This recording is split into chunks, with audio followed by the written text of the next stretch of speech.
Rohingyas are there for centuries together. Our father, mother, our forefather is an ancestor, citizen of Myanmar. তো 2015 সালে আমাদেরকে বলছে যে তোমরা অবৈধ অনুপ্রবেশকারী বাঙালি। পলিসিটা হচ্ছে এই ধরনের divide and rule. Their identity crisis is intentionally made, propagated and executed. They have killed the people, they have burned the villages, they have raped the women. This cannot be a part of military operation. You kill the identity, then you are actually also being complicit to genocide. Well, we don't know how many people have been killed, but we do have some idea of how many have been burnt and chased out of their homes. The world's fastest growing humanitarian crisis as thousands of Rohingya refugees are spending a fourth night stranded near the border with Bangladesh. Let's not forget that the whole world is watching. What happens here has global implications. Our people have shared their shelters, their food, their clothing with these people. How do you value that? More than 600 HIV positive cases detected. Nobody becomes a refugee by choice. They're forced to become refugees. Our concern is the safe return and the earliest possible date for the start of the repatriation. এটি সম্পূর্ণভাবে Myanmar এবং তার নিজস্ব নাগরিক রোহিঙ্গাদের মধ্যকার একটি সমস্যা। তাদের নিজেদেরই এর সমাধান করতে হবে।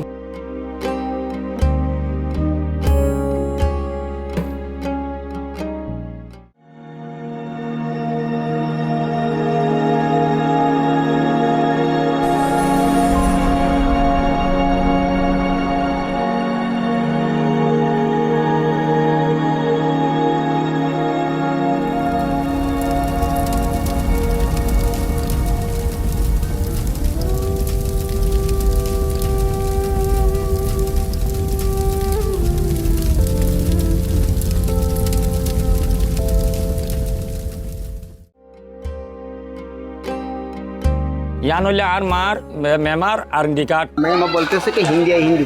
It is for temporary, their family a kind of document. It is not for citizenship. If I take that card and we see that made officially I am illegal immigrant. They have suffered in spite of the NVR. Arar morile khabarstane garate udano de janoda hoyte no de endilla zulum arar gotte plastic arar Bangladesh mode The Rohingya refugees are the perfect example of why there is a link between the lack of citizenship and forced displacement. Their identity crisis is intentionally made, and it is propagated and executed. পলিসিটা হচ্ছে এই ধরনের divide and rule. Who doesn't have nationality of any country is virtually dead. আসলে ধর্ম কোনো ব্যাপার না রাজনীতির জন্য, ধর্মকে ব্যবহার করা হয়।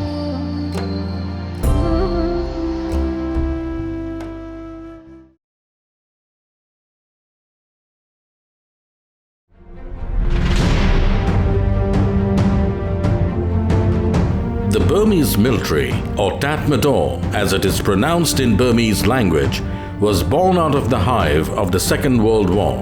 Desiring independence from British rule, the leaders of the Burmese independence movement, including Aung San, father of the current NLD leader Aung San Suu Kyi, and U Nu, the future Prime Minister of independent Burma, secretly traveled to Japan in early 1940s and met with Colonel Suzuki KG, an influential intelligence officer of the Imperial Japanese Army.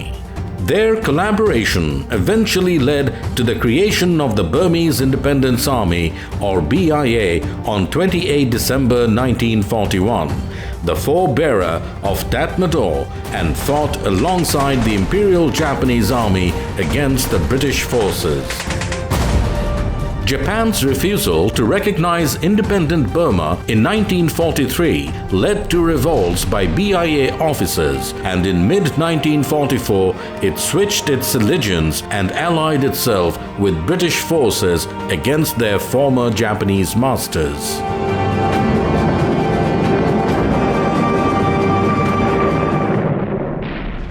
After the Japanese surrender in August 1945 and in consultation with Aung San and other nationalist leaders, the British hastily reconstructed a national army, the Patriotic Burmese Forces, and soon after, in September 1945, General Aung San signed an agreement with the British Southeast Asia commander Lord Mountbatten in Kandy, Sri Lanka, and the Tatmadaw was officially created.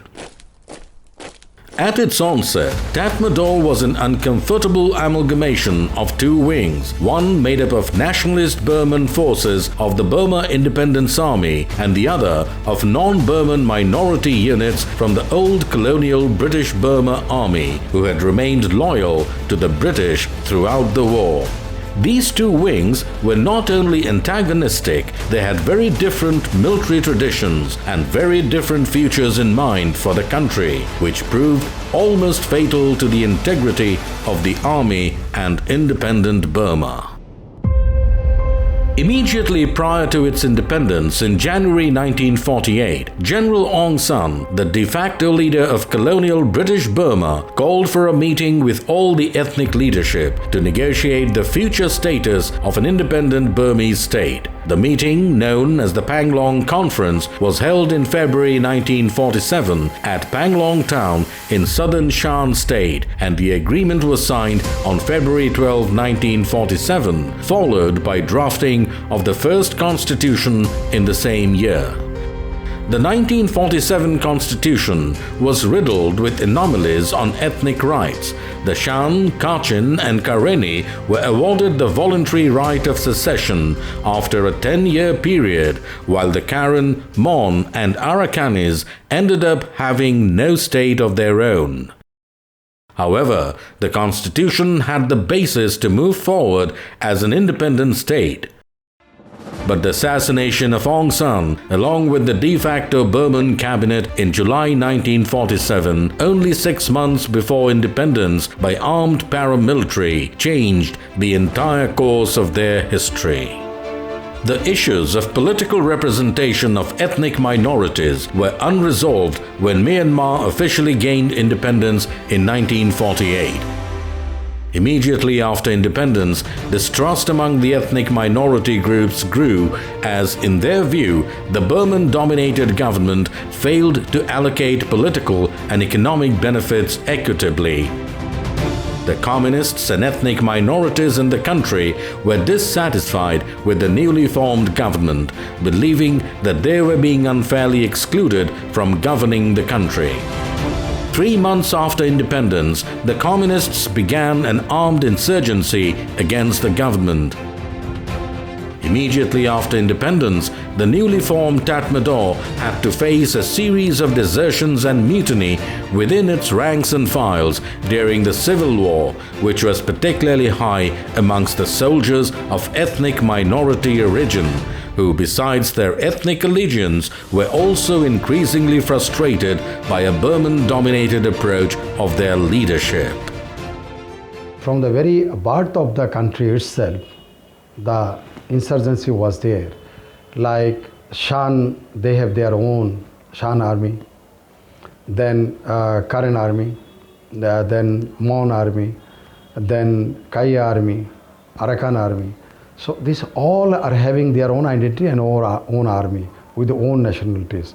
So they were engaged in insurgency and counterinsurgency between, that is the local army, that is local entity, and the central governments, that is Tamado or the Burmese army. Slowly, however, the army managed to consolidate and expand its control, less by defeating the mutineers and insurgents and more by co-opting or incorporating into its ranks local politically organized pocket armies, militias and bandits who were loyal to their political masters rather than to the Tatmadaw or the government as such. As the army was consolidating, the nationalist independence fighters became dominant in the Tatmadaw leadership, sidelining the British-trained, mostly ethnic non-Burman officers. At this juncture, Ne Win, who had fought with Aung San, was appointed Supreme Commander of the Defense Services in 1949, replacing General Smith Dunn, an ethnic Karen. Ne Win set about strengthening his own power and of his old World War II comrades through a series of reshuffles and purges, as they were suspicious, even hostile, towards their ethnic minority colleagues.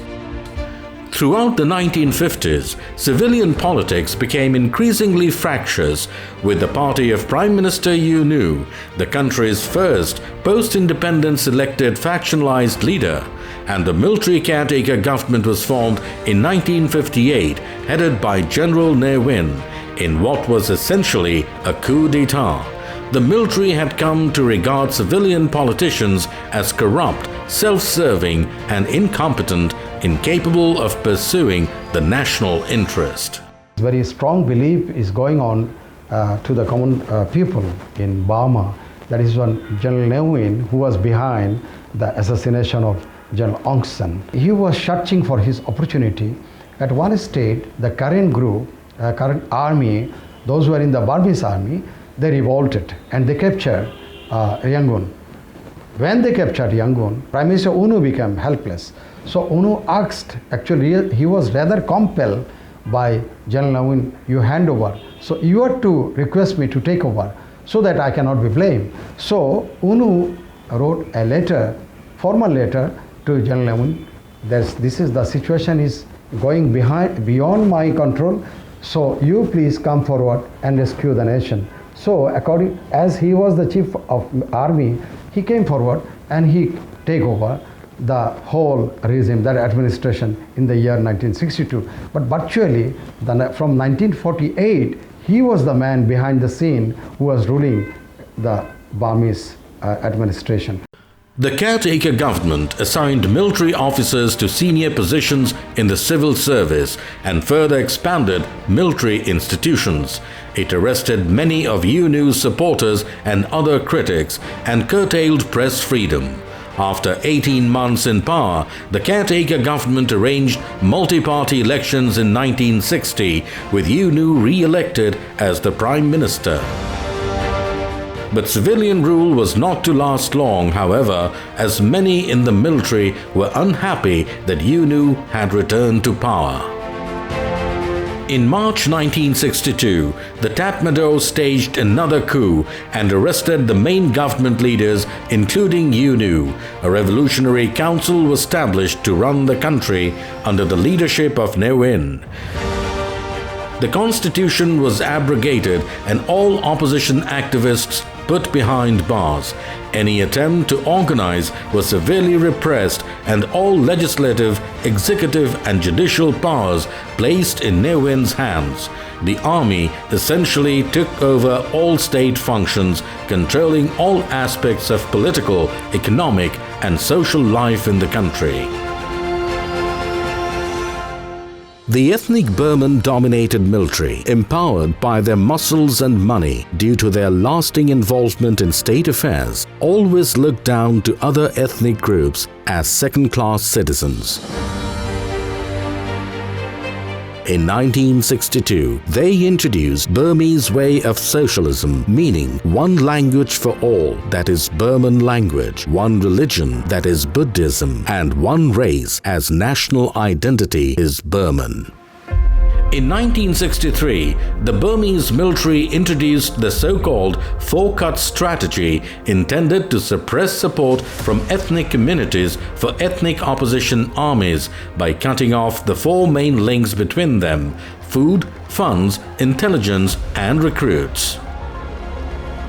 In many places, Burmese army adopted the four-cut policy. That's not to allow food, not to allow communication, not to allow recruitment, mobility, and replenishment. So these are the four-cut principle which Burmese army also adopted to encounter and that is counter-insurgency as policy in their countries, wherever there are any pockets of insurgency. The four cuts policy functioned by terrorizing the civilian populations in zones where ethnic nationality armies operated. In order to cut support from rural villages to ethnic armies, the Burmese military began relocating, attacking and destroying villages, as well as killing and or torturing everyone suspected of aiding the opposition groups. Anyone trying to remain in their homes was shot on sight. There were also many reports of the Burmese military routinely torturing and raping civilians suspected of supporting the ethnic armies.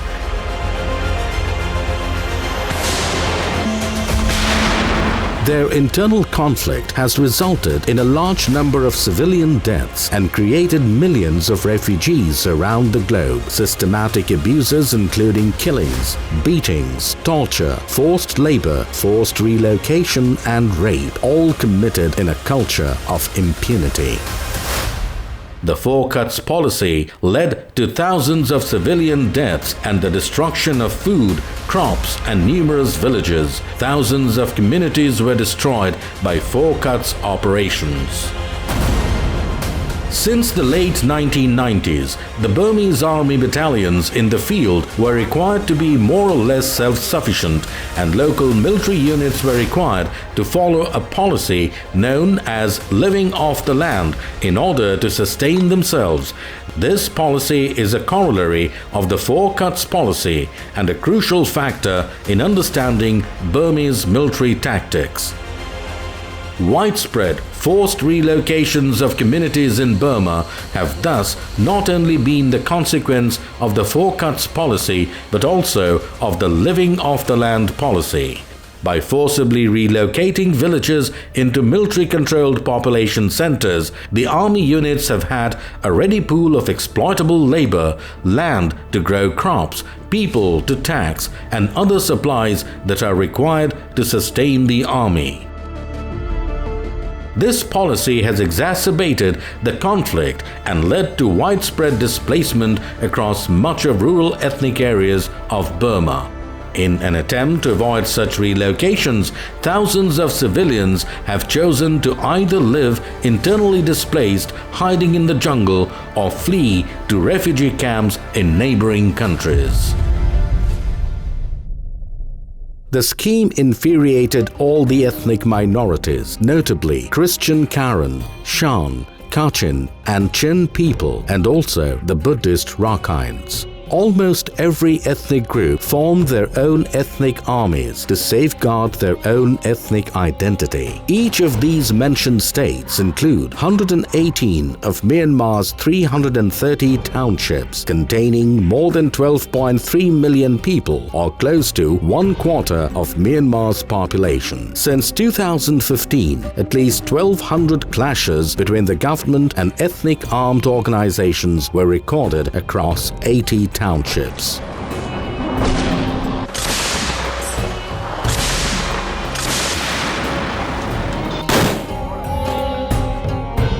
The brutal scorched earth policy of Burmese military resulted in an exodus of over 1 million people to the neighboring countries. About 643,000 people, majority of whom are ethnic Karens and Shans refugees, resided in long-term camps in Thailand since 2016. Another 100,000 ethnic Kachins and Kokangs have crossed into Yunnan province, China, with about 700,000 remaining internally displaced. These figures exclude the ongoing Rohingya crisis, which has placed Myanmar at the center of one of the largest refugee crises in the world. Few insurgent groups have negotiated ceasefires and peace agreements with successive governments, which until political reforms between 2011 and 2015 had largely fallen down later on because of misconduct and violation by the Myanmar's military regime, and the conflict continues and still ongoing.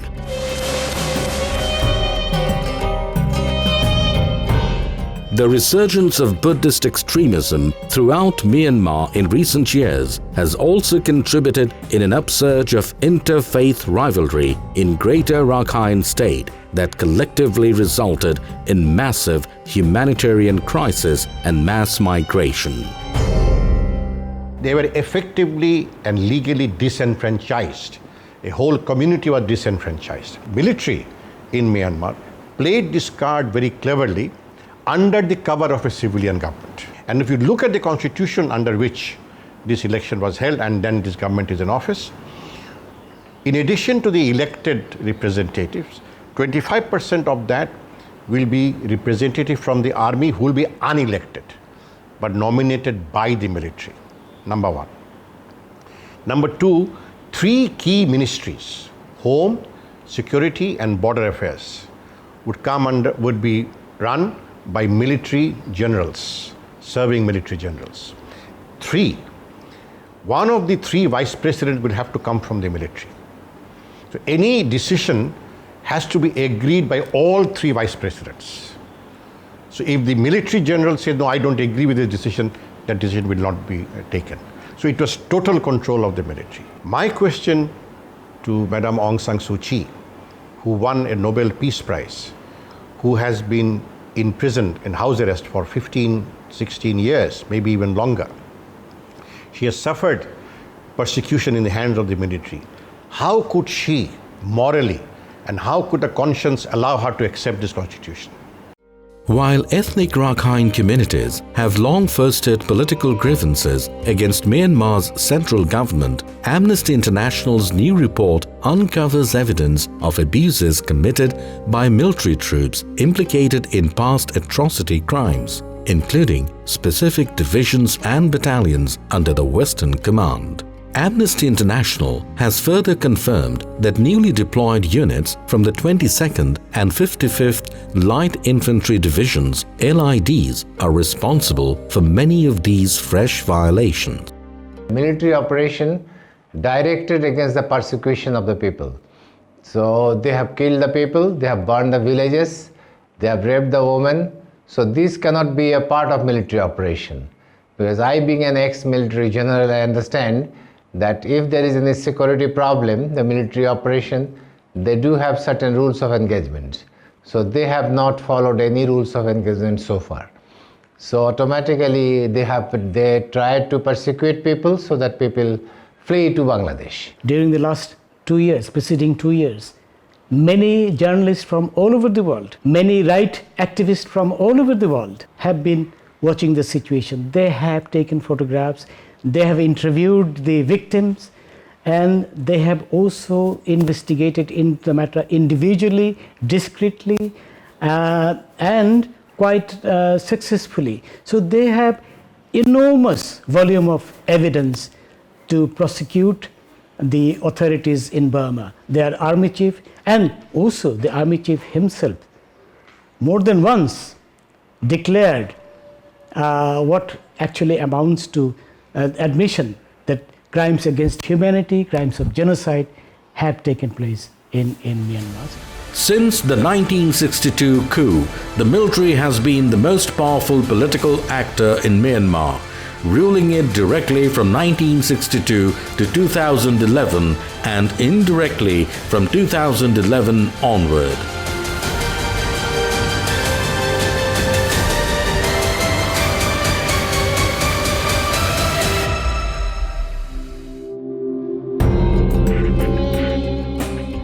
The military launched a violent crackdown leading to arbitrary killing of Rohingyas, including children and the elderly, gang rapes of women, inhuman torture, and razing of village after village that forced the people to seek shelter in Bangladesh, unleashing a humanitarian crisis unprecedented in recent history. As a result, we saw overnight a wave of Rohingyas crossing over to Bangladesh with barely anything in their hands.